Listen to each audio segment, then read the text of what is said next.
Party के सांसद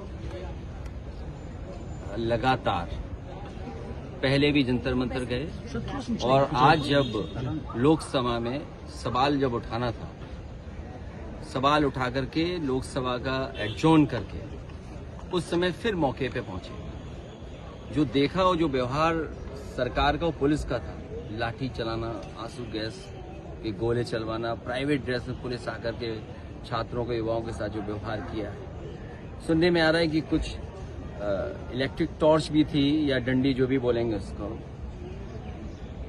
लोगों को चोट लगी है, युवाओं के बड़े पैमाने पे चोट लगी है, बड़े पैमाने पे घायल हुए हैं। सरकार को ये उम्मीद नहीं थी कि छात्र नौजवान इतनी बड़ी संख्या में आ जाएंगे। ये सबसे बड़ा फेलियर है और किसी फेलियर के लिए ही आए हैं लोग।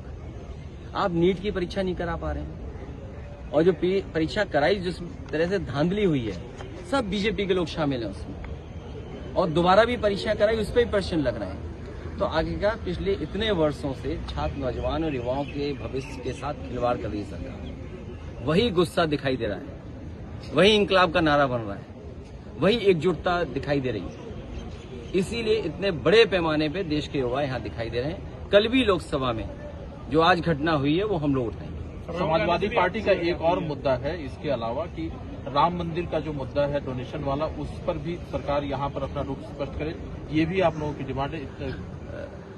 चढ़ावा चोरी, दान चोरी और जिस तरह चंदा चोरी हुई है, ये शर्मनाक है और महापाप हुआ है।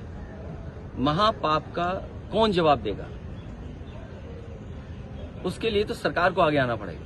राहुल गांधी से मुलाकात हुई है, यूपी में गठबंधन को लेकर हाउस एडजॉर्न था और समय काटना था, और छात्र जो आंदोलन कर रहे थे उनको लेकर के बातचीत। इसके निहितार्थ नहीं है। अब आप पे कोई काम नहीं है तो जो साहब निकाल दो काम। कांग्रेस आगे बढ़ के इस प्रोटेस्ट को क्या समर्थन करेगी और आगे बढ़ेगी? हर छात्र नौजवान के साथ समाजवादी पार्टी है, उनका भविष्य बेहतर हो। और ये जो छात्रों के साथ हो रहा है, खासकर नीट को लेकर के जो बातचीत चल रही है, आपको मैं याद दिलाना चाहता हूं, एक बीजेपी की सरकार थी, उस समय पर एक सत्र एमबीबीएस का 0 हो गया था 92 में एक सत्र, और उस समय भारतीय जनता पार्टी के मुख्यमंत्री थे और उनकी इच्छा थी कि उनके मन मर्जी रिजल्ट बने। तो सोचिए 1992 में उस समय बीजेपी धांधली करना चाहती थी एमबीबीएस की सीटों पर, और आज तो सत्ता में इतनी ताकत है कि हर संस्था उनके साथ है। तो ये जो पेपर लीक हो रहा है या परीक्षाएं जो नहीं हो पा रही हैं, यूपी में तो बाकायदा 20 परीक्षाएं के पेपर लीक हुए हैं। 1 लीक हो जाए, 2 लीक हो जाए, 3 लीक हो जाए, लेकिन लगातार लीक हो तो साजिश तो बड़ी है।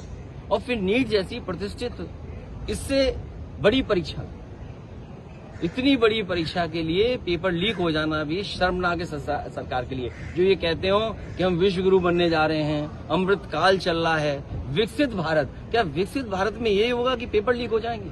युवाओं के और नौजवानों के भविष्य के साथ खिलवाड़ होगी? यही आपका विकसित भारत है क्या? आपके किसी सांसद को हिरासत में भी लिया गया जंतर मंतर में? हमारे सांसद, ये युवा सांसद जितने हमें दिखाई दे रहे हैं, सांसद कौसाम्बी हमारे बगल में खड़े हैं, सांसद संबल, एटा, इकरा हसन, मैनपुरी सांसद, ये सब लोग थाने में बैठा दिए गए थे। इन्होंने तस्वीर देखी, राजीव राय जी, इन्होंने तस्वीरें देखी हैं, बच्चों से मिले हैं। हमारे मुजफ्फरनगर के एमपी साहब धर्मेंद्र यादव, तो ये सभी सांसद गए थे और बच्चों से मिले, बच्चों की हालत देखी कि बच्चों की हालत क्या है, किस तरीके से पीटा गया। बता रहे बेटियों के और बहनों के साथ कपड़े फाड़ दिए इन्होंने। वो कौन लोग थे जो प्राइवेट ड्रेस में थे? इसकी जांच कौन करेगा?